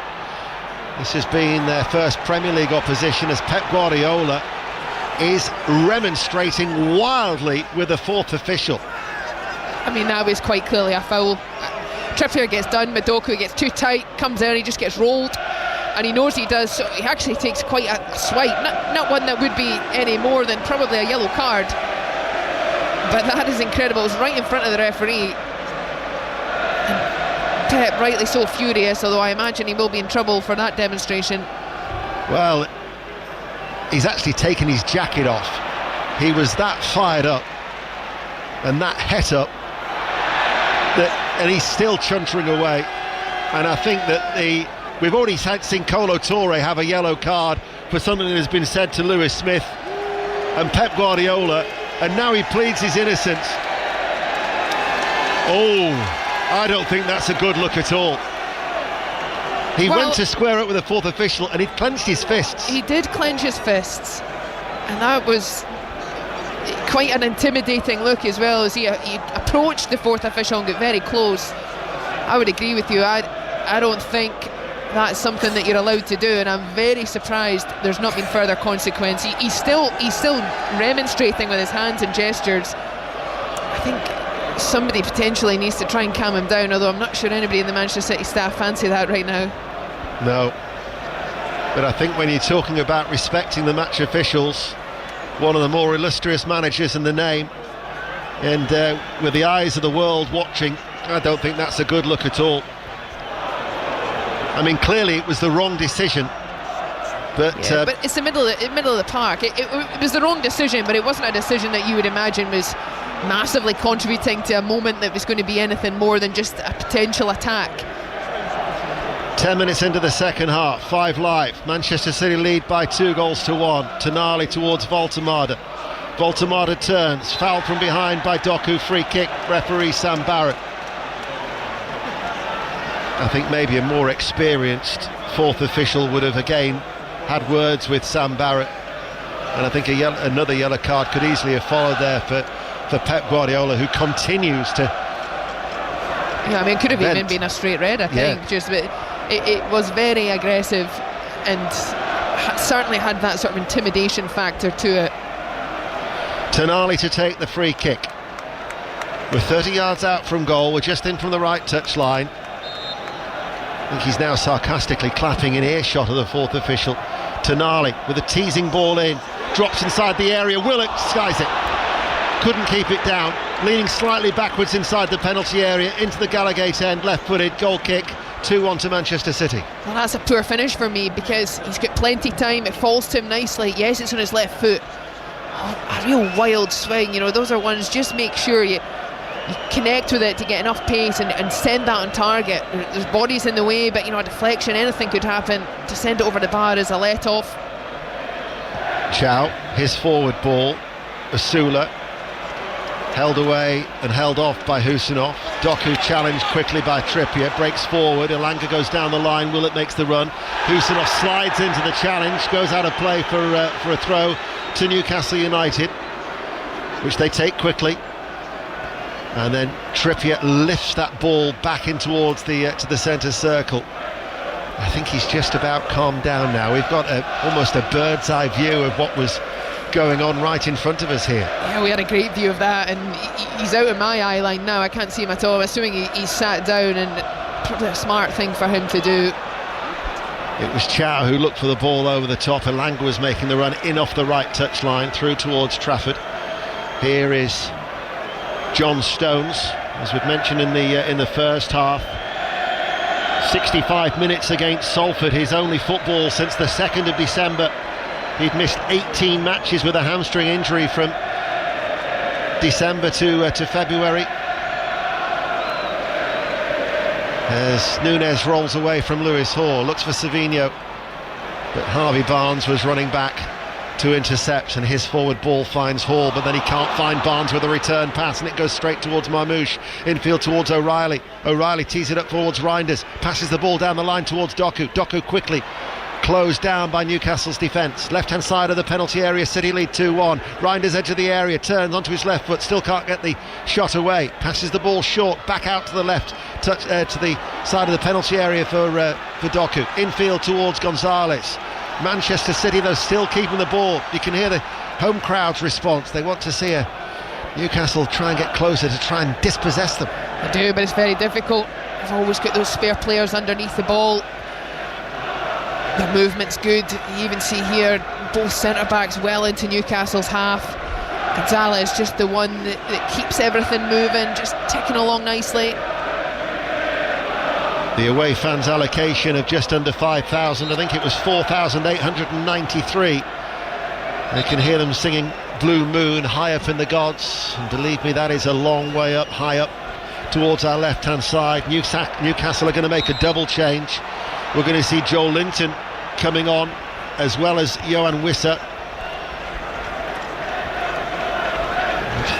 Interested to see who the two coming off. I'd hazard a guess that Voltemada might be one. He might be, or he might go into, with Wissa as well. Probably he will be one, and potentially Asula. Joel Linton does give them a bit more of a different dynamic in midfield naturally. And Wissa will potentially give them a little more stretching behind. Asula's done well with what's come to him. He had a good chance in the first half, he might have done better with. Thought whilst Rachel was talking we might have had a triple change, but all it was is that Dan Burn, who's got his tracksuit top off, breaks to Marmouche. Marmouche with a shot, beaten away by Ramsdale. Reinders on the follow-up, clearance by Hall, and then turned behind by Chow. And it's a corner kick to Manchester City. They almost had a third. It did, and Hall does really well in the end, because I actually think it's going wide, the shot. He doesn't know that though. As Reinders follows up, he just throws his body at it, and he does well not to knock it into his own goal instead. Just sweeps his leg and makes sure it doesn't sneak into that far corner. In front of the watching Thomas Tuchel, He had an excellent first half, Lewis Hall, and he had to be alert there. Corner kick for Manchester City towards the far post, headed back and into the near post by O'Reilly. In fact, Ramsdale's got a touch on that. It's gone behind for another corner kick. Brilliant save. O'Reilly deep round the back post, somehow free. Newcastle slightly in a half and half of zonal and marking. Once again, you can see there's players free around the back post. Corner kick for Savinho, far side the right. Riley again making a nuisance of himself. Does Ramsdale catch the ball before it drops behind? No, it'll be another corner kick. Ramsdale protests to referee Sam Barrett. It'll be another corner for Manchester City, who are on top in this second half. Rachel Corson. Thiago did really well there. You can see there's just a cluster of 3 players in that little central zone. Thiago and Botman and marking duties can be tricky in amongst players. Played just over an hour here on 5 Live Sport. Trippier's just gone down to his knees in an incident inside that penalty area. Sam Barrett, the referee, having a word with Trippier. He goes back towards marking Marmouche, who tries to give him the slip. A lot of jostling taking place. In comes the corner from Reinders, headed out by Tonali, headed back out by Nunez, knocked up in the air by Tonali. Willock plays it forward, it goes behind Asula and allows Manchester City to tidy the ball up, and it will be a triple change after all, that Dan Burn will be coming on for Newcastle United to join Joe Linton and Wissa. Remember, both sides are involved in the Champions League next week, and indeed we're going to bring you 5 commentaries in the Champions League next week. Galatasaray Liverpool at 5:45, Newcastle Barcelona from St James's Park on Tuesday night. Atletico against Spurs will be on Sports Extra. Leverkusen Arsenal Wednesday 5:45, followed by Real Madrid against Manchester City. So Elanga has come off. Joe Linton comes on for Anthony Elanga.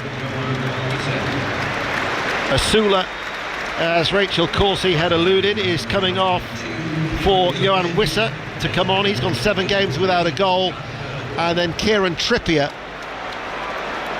is the other player to come off. He's started now each of the last 11, so Dan Burn will come on to replace him.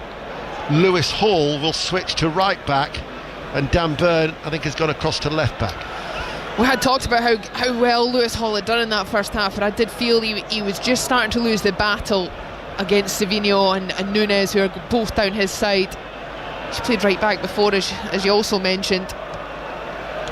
Here is Doku. Manchester City, I mean, the schedule has been quite demanding, particularly for Newcastle United, bearing in mind they had to play those additional playoff games in the Champions League. I know they won convincingly against Karabakh, but there was a lot of travelling out to Azerbaijan as Nunez is forward here, out to Savinho, right corner of the area. Nunez has continued to run, his low cross blocked, and Burn tries to get there to the former Wolves man. City, though, will still keep it alive. Sky blue shirts on that right-hand side. Reinders. And now it is with Gonzalez.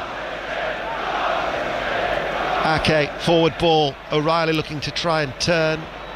And that spinning ball will be cleared by Lewis Hall, but only as far as Gonzalez. Manchester City have been so dominant in this second period. They have, and Gonzalez as well has been so good at that. Threaded the ball through to Savinho, and he's just tried to tee up Reinders, but Reinders was flat-footed, and it's allowed Newcastle to clear. Well, he just assumes that Savinho is going to just flip that into the far corner. I can only assume. It's a wonderful little reverse ball. It's tight whether it's offside or not, but central area, just a straight ball in behind. Little diagonal run from Savinho, and I reckon you just use your left foot and send that into the far post. He tries to cut it back, and even the cutback probably could have been a lot better. I think, like you, that Pep Guardiola was expecting the goal to bulge, and he was expecting a shot from Savinho, who you've got to see his equalising goal. It just bounced off him from the low cross from the left. Here is Marmouche. Marmouche for the shot. Oh, blistering! Absolutely blistering by Marmouche. That gave Ramsdale no chance, and Manchester City now have daylight. Newcastle United 1, Manchester City 3. And that record run away from Wembley in the FA Cup may well be continuing. Well, talk about sweeping it into that far post. That's exactly what he's gone and done, but this time from a much more difficult angle, showing Savinho how to do it. Just on the edge of the box, he takes his right foot, comes right across it, flies into that far side netting. Beautiful finish from a player that has to wait for his opportunity, but when he does come on, or when he starts games, he invariably contributes enormously. Great talent. And even the City bench enjoying that one. Donnarumma along with Nuri, Cherki all flew down in front of us to join the celebrations. And Pep looks to be in a better mood. He also gave a cuddle to some of his staff, so hopefully he's forgotten some of his other earlier disappointment. But one touch and then boom, off the right foot, and it was always going away from Ramsdale. But it was the ferocity of the strike, wasn't it? Incredible, just flew in from our angle. Ramsdale had no chance. You see in the replays, they slow it down. It takes away from how good a strike it actually was. Newcastle United now have got a very tall order. 66 minutes played. And facing defeat, which would mean that there'll be no domestic honours this season. And only the Champions League left to play for, where they have Barcelona lying in wait for a mouth-watering game on Tuesday night.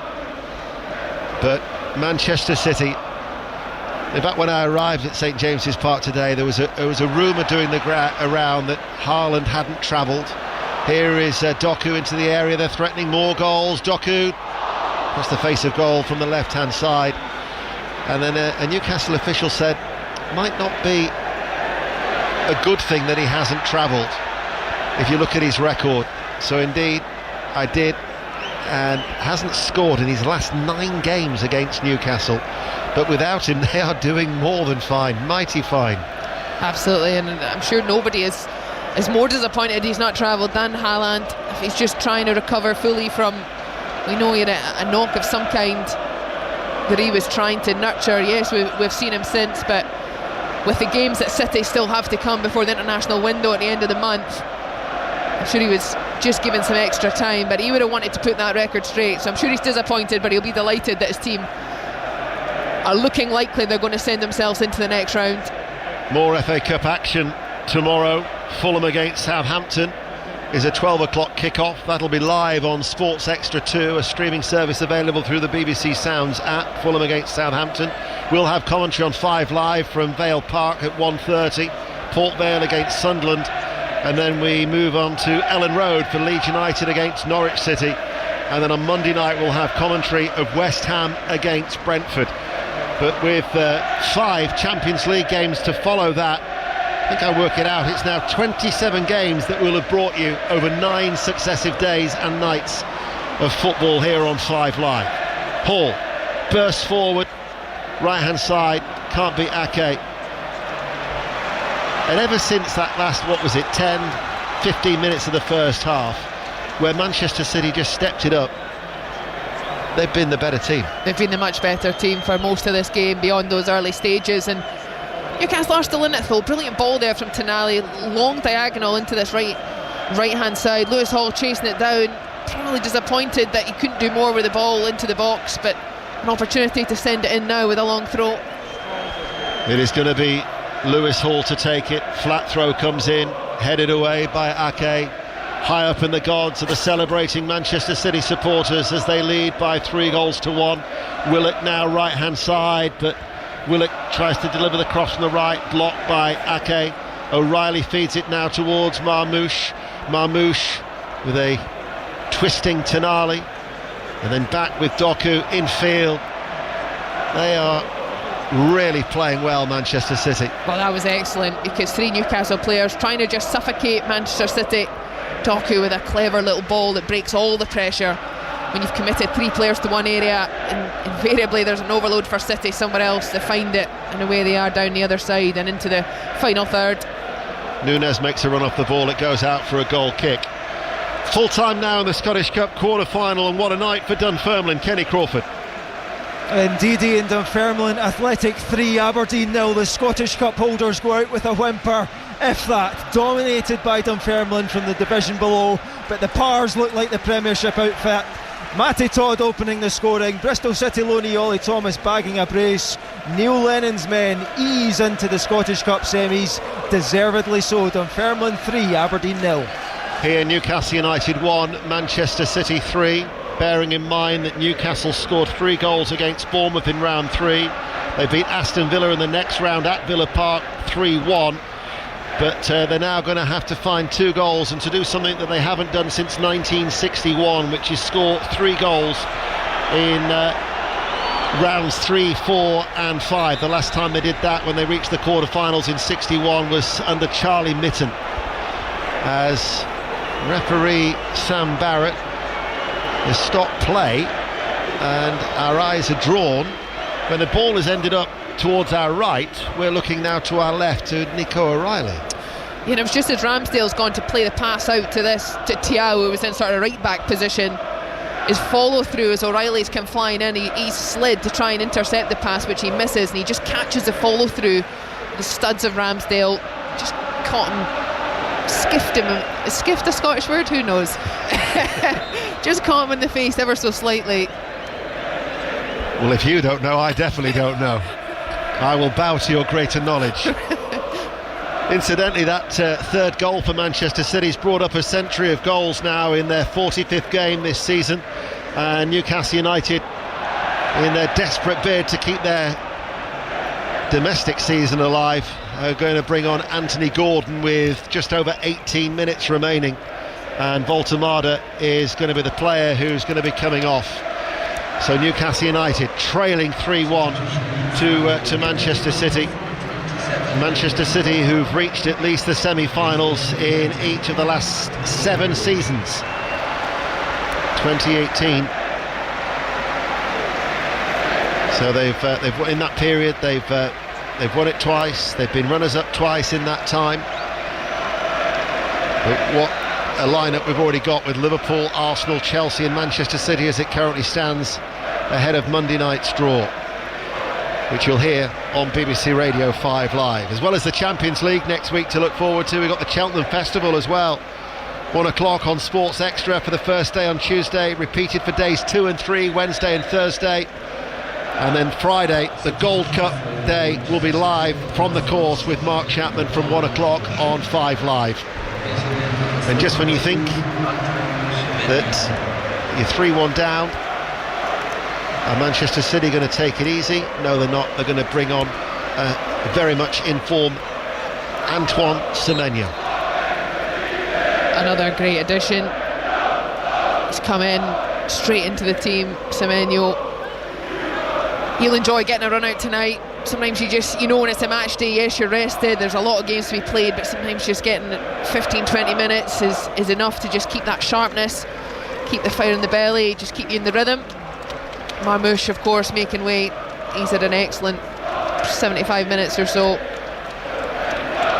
And I think he might well have just shared a joke with a smiling Pep Guardiola, because he could have been on that. Well, he was on a hat-trick with his 2 goals, and he's all smiles now is Pep Guardiola.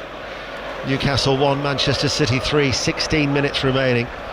And when you look at a game, on the balance of what we're seeing, Newcastle at this stage don't look like they're going to get back into it, Rachel. They don't, but I just think it's going to take one moment, and I think there's enough time, and Newcastle have to keep believing that. You have to keep probing. The one thing they can't do, though, is afford to give Manchester City any opportunity, and that's always really hard to do when you're trying to get a goal yourself to get back in the game. Yeah, the 199th meeting between the two, and Manchester City's 100th visit to St James's Park is going to end in what will be their 26th victory here in this particular part of the northeast. Newcastle, with Joe Linton and Tonali just having an exchange of friendly words midway through their own half, but all the noise is emanating from the gods at the top of the Leazes End away towards our left-hand side. That's probably something that Newcastle will benefit from. Just give the fans a little something to get them making that noise again. Hall falls forward, no foul, says the referee Sam Barrett, and that challenge from Nico O'Reilly. Instead it'll be a Manchester City throw, which Ake is in no real hurry to take. I thought that was a foul as well, to be honest. He just got clipped as he went by Aki on the touchline. O'Reilly with a flick on, strikes the body of Semenyo. Tonali back then to Chow on the halfway line. If Newcastle United could get a goal back, could to set up an interesting finale, but Manchester City have a vice-like grip on this game, leading 3-1, and Pep Guardiola is looking for more changes. However, that ball has been hoisted forward and Trafford had to react very quickly, and he improvised as well outside of his area to head it away as 3 Newcastle players race towards him. Tonali's early ball. Can Newcastle finish with a flourish? Gordon on the left-hand side, Burn on the overlap not utilised. Almost level with the area. Gordon a substitute. Comes in field to Joel Linton. Back with Tonali. Here is Tonali. Chow. Manchester City have got everybody back behind the ball. Still working very, very hard. And now it is with Botman. The Manchester City supporters taunting the Newcastle fans. Where's your famous atmosphere? As Willock tries to spin away from Nunes on that far side, level the area, but Nunes is back in front of him, goal side. In comes the cross. Barnes waits. That Barnes goal now seems an awfully long time ago, doesn't it? It does. He did really well though in that instance. He's now switched to his right hand side and the ball comes in as a looping ball. It favours the defender Nathan Ake, who of course is good in the air. But Barca's well to compete, and because he competes, it means all Ake can do is just flick it beyond and out for a corner. It's a good outcome for Newcastle, get the players forward. Well, it is a corner kick on this near side the right in front of the Gallagate end, and we've got about 13 minutes remaining of normal time here on 5 Live, and Manchester City lead Newcastle 3-1. Hall to take it, headed away by O'Reilly, headed further clear by Nunes. Doku can't take it with him, helped out by Gonzalez, barged over. 2 Brazilians coming together, and Joel Linton is going to get the yellow card here from Sam Barrett for that foul on Savinho. Well, the Newcastle fans aren't happy with that, and I think primarily because earlier on in the game there was a couple of fouls that the referee either ignored or didn't really give any other consequence for, other than giving a foul, and Joel Linton's first one since he came on, but that's a cynical foul. He just uses his body and stops the attack for Manchester City, who off that corner were looking like they were going to go forward. Body soaring into the Newcastle half.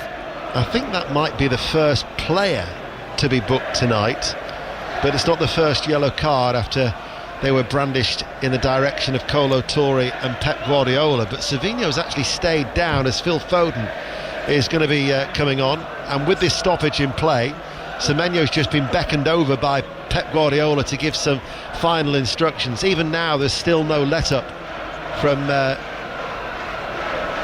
Pep Guardiola. He's now got hold of Nico O'Reilly, who's been impressive, whether he's been playing as a midfielder or as a left back this season for Manchester City.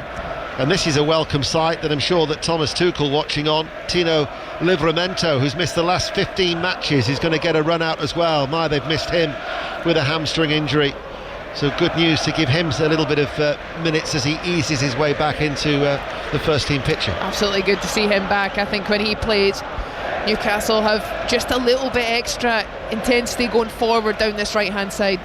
Trippier has been very solid in the games he's played, but I think it's definitely part of the transition of the future of Newcastle that Livramento will lock in that right back position if he can stay fit.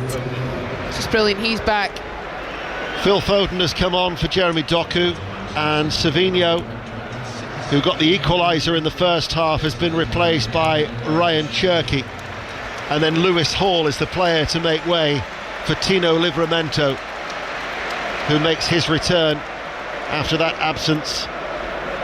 Been out since January, Tino Livramento, so he comes on for the last 11 minutes, but Manchester City still lead Newcastle by 3-1. Stephen Nolan is next up on 5 Live at 10, and then we've got all that FA Cup action in the 5th round to look forward to tomorrow and Monday night as well, let's not forget.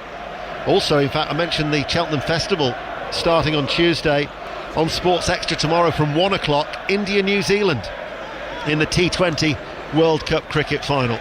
So a choice of listening tomorrow with the various sports for this busy weekend. But it's as far as Eddie Howe's concerned, it's that particular sinking feeling. He's only won 2 of his previous 24 games against Manchester City. They've been both here at St James's Park. He might well have dreamt about a victory when they took the lead. But Manchester City have reasserted themselves and now have a 2-goal cushion with under 10 minutes remaining. 3-1. It's a long time since we've seen this situation. We've just got a free kick for Newcastle just inside their own half, and Ramsdale's come up. And just like we saw earlier in the game, this was a situation that caused Manchester City some issues. He's going to just send this one forward towards the box. Ramsdale goes long with a free kick. I thought Byrne was clearly being held by Husinov, wasn't he? Thought he was going to take him for a Saturday night dance. It looked that way. A very nice cuddle in the middle of the pitch, but I don't think that's allowed within the rules. No. Joe Linton down to Livramento. Not many Newcastle supporters. They'll be a little bit like your mum who couldn't get the ticket at East End Park. They won't be in the mood for dancing tonight. No, it'll be subdued in Newcastle later on if it stays like this, potentially. Aberdeen, the holders of out of the Scottish Cup, losing 3-0 to Dunfermline, and Newcastle heading out of the FA Cup as well. They were knocked out by Manchester City in the League Cup semi-finals, and just like Wimbledon in 87-88 and Arsenal 20 years later, Newcastle facing elimination from both cup competitions by the same opposition in the same season. Because Manchester City, whilst you think of the chances that they created in the first half, Newcastle, certainly the opening 20 minutes, the only effort I've really jotted down in this second period was that comfortable save for Trafford from Voltemada. Yeah, and there was the other one as well in this half when it fell to Willock and he should have done better and sent over the bar. And yeah, they're probably both half chances in the grand scheme of it, aren't they? This is Cherki now running forward on that right hand side. Cherki passes the ball towards Nunez, the only player to keep his place in the starting 11 from the team that drew 2-2 against Nottingham Forest. Pep Guardiola saying it was never his intention. Visser catching Husinov, that'll be a free kick. Never his intention to play Haaland. He was always clearly being rested with that trip to Madrid in midweek. You'll hear that live on Wednesday night on 5 Live, but 8 minutes remaining. It's just a question now of Manchester City navigating their way through these closing minutes. Exactly that, and it's a situation that they've been in many times. I'm sure it's something that they all feel comfortable with, and the onus is on Newcastle. Can they ask questions at the right time? They've had slightly more of the ball probably since it turned 3-1. Still not managed to put City under any real pressure. Here is Ake. A number of these Manchester City players getting a start for the first time in a number of weeks. Ake's last start was against Newcastle in the League Cup second leg semi-final. We've talked about Doku and Savinho as well. Just an opportunity just to keep players fresh as the running for the title race, and still burning on all 4 fronts. Manchester City, the League Cup final to look forward to later this month. You'll hear that on 5 Live against Arsenal at Wembley.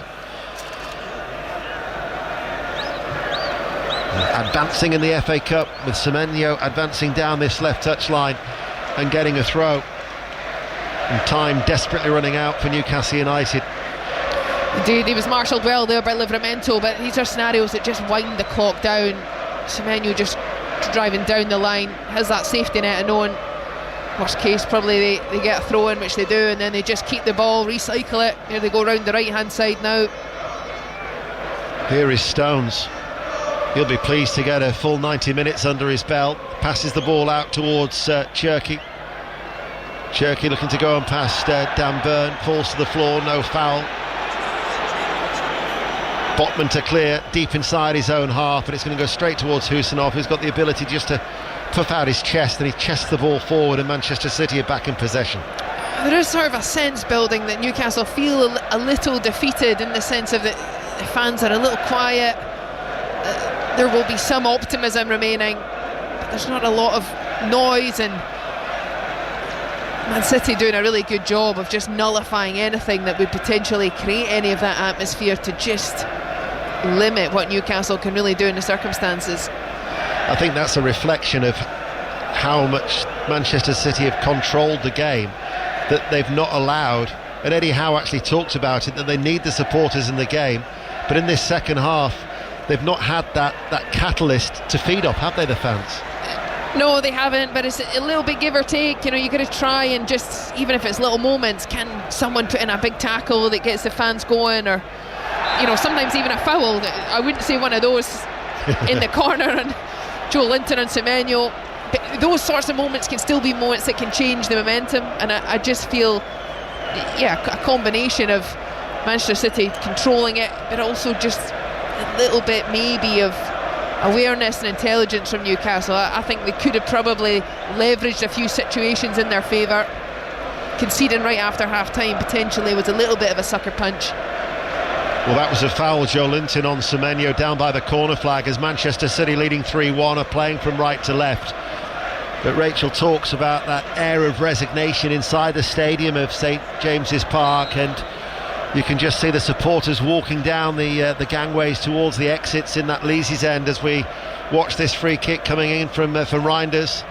Byrne heads it away in front of his own goalkeeper. Ramsdale headed back by Manchester City, and then Cherki has a shot that was blocked. Might have a second opportunity, tries to work his way in, walk his way in. He's still going. The shot in the end does come in from behind him from Ake, but it was just a crowd of bodies and it's gone behind for a corner kick. His feet are unbelievable. It's like the ball is quite literally glued to his foot. He just wanders into the box, drags over the top, then pass 1, pass 2, pass 3. Just his momentum keeps it at the ball of his feet. Quite remarkable, really. Almost as if he was magnetic, wasn't it, the way it was incredible. Just stuck to his foot. Another corner kick then to come in on this near side. Swung into a crowded area. Byrne again is there to use his aerial presence to head it away, but again it only is partially cleared, only as far as Foden to Reinders. Back with Cherki, now towards Nunez. 3 minutes remaining of normal time here on 5 Live, and then Gonzalez goes all the way back to James Trafford, and Trafford can clear downfield. O'Reilly has stayed forward, and then will go through to Ramsdale. But time is not definitely on Newcastle's side. It was a dramatic finish against Manchester United. It's going to have to even better that if they're to score 2 goals in the next 2.5 minutes plus stoppage time here, as they trail by 3 goals to 1. Gordon running forward, and even since the substitutions have come onto the field of play, the players such as the substitutions that have been made for Gordon and Joe Linton, Newcastle United, it hasn't made the impact, has it? No, it hasn't. And after that triple change they conceded not too long after that, and that's almost worst case scenario in that situation, because you made the change at 2-1 to think you can switch that momentum, and then it does the opposite when you concede so immediately. And that was a foul given away by Cherki on Willock, just the left corner of the penalty area. Well, bearing in mind they've created nothing in open play in this second half, with a defiant chant of Eddie Howe's black and white army that is sweeping around the Gallowgate end, where the Newcastle supporters are housed, and that Newcastle are attacking that end. I wonder what they can conjure up from a set piece. Well, this is a moment that could lead to something dangerous, and this would be the time to get at least one back if you want to make the last few minutes an exciting finish. Tonali and Gordon are the two in conversation just behind this free kick, left corner of the area. Manchester City have got everybody back. They've got 2 in the wall. James Trafford bouncing up and down on his goal line, all in green. It will be Tonali who fires it in low, comes back towards the Italian, passes the ball back to Gordon 30 yards out. He floats the ball forward, and it's right down the throat of Trafford, and he's told to throw it out towards Semenyo, and he's then visibly applauded by, and the thumbs up too, by an animated Pep Guardiola. And Manchester City are back inside Newcastle's half, and once again in control, as my eyes further are drawn to more Newcastle supporters leaving. en masse. Potentially off the back of that free kick, because Tonali drills it low, which you can see what he's trying to do, trying to create chaos. Can go anywhere really, goes straight back out to him, and then Gordon just sends it straight into the hands of Trafford, and that is the sort of delivery that does frustrate certainly the players that have gone up for the set piece, and understandably the fans too, because it's just immediate reprieve for City, and it really was at no point going to ever get near a Newcastle player. Wiss has just been shown a yellow card for a trip. We're into 5 minutes stoppage time here on BBC Radio 5 Live, where Newcastle United took the lead, but Manchester City have come from behind and lead by 3-1. And they're going to extend their unbeaten run to 11 games in all competitions since they lost away to Bodo Glimt in the Champions League. They might have lost their 6-match winning run against Forest in midweek, but they're back to winning ways here tonight. There will be reaction in the 5 Live Football Daily Pod. And don't forget highlights of all of the FA Cup 5th round match of the day tomorrow night at 10:30 on BBC One, as Semenyo rolls away from Livramento into the penalty area, crosses across the face of goal. Cherki, far side the right, keeps the ball in play. They're queuing up for it. Cherki though passes the ball back, and then Reinders has skied it. Reinders right-footed, couldn't keep it down over the crossbar. Goal kick, 3-1 City. Yeah, he's had a few chances tonight, hasn't he, Reinders? And just a couple of miscues there, and that being another one, just gets right underneath it. Cherki does really well just to be patient, as you can imagine. Right on the touchline, just puts his foot in the ball, draws the defender in. A poor finish, really. If you're a Chelsea fan, winding your way back from Wrexham back to West London or home, wherever you reside, then don't go anywhere between now and 10, because before we hand to Stephen Nolan at 10 o'clock, we'll be hearing from your manager Liam Rosenior, after twice coming from behind from a very spirited Phil Parkinson's Wrexham side, who that sending off of George Dobson forcing Chelsea into extra time, but Chelsea in the end going through by 4-2. Arsenal earlier had a bit of a scare at Mansfield Town, but they went through 2-1 to join Liverpool, who beat Wolves last night by 3-0. Manchester City will make up one half of the quarter-final lineup in the FA Cup. The draw to be made on Monday evening. Who, out of Port Vale, Sunderland, Fulham, Southampton, Leeds, Norwich City and West Ham United, Brentford, will join them. Eddie Howe said this was the worst possible draw. He'll be fed up at the sight of Manchester City, a 4th meeting in 53 days and a 4th defeat in 53 days. It's a difficult tie, isn't it? I mean, Manchester City are so good, and even we spoke about at the start of the game, the number of changes, and it really doesn't weaken them at all. Yes, the first 20 minutes Newcastle had the better of the game, but then their players get into their stride. So difficult to contain them. Foden looking for a cutback left-hand side towards Semenyo. Haaland not involved, but you think about the fact that Pep Guardiola has been able just to give a little bit of a run out to Foden and to Semenyo and to Cherki to keep them fresh for that trip to Real Madrid on Wednesday night. Tottenham Hotspur will be out in the Spanish capital as well. Commentary of that will be on Sports Extra on Tuesday evening. A reminder that we start a little earlier for 5 Live Sport, both Tuesday and Wednesday, with those early games. Galatasaray Liverpool to be followed by Newcastle Barcelona, by Leverkusen Arsenal 24 hours later at 5:45, and then in the Bernabeu of Real Madrid Manchester City from 8 o'clock. But in stoppage time here, Manchester City are advancing.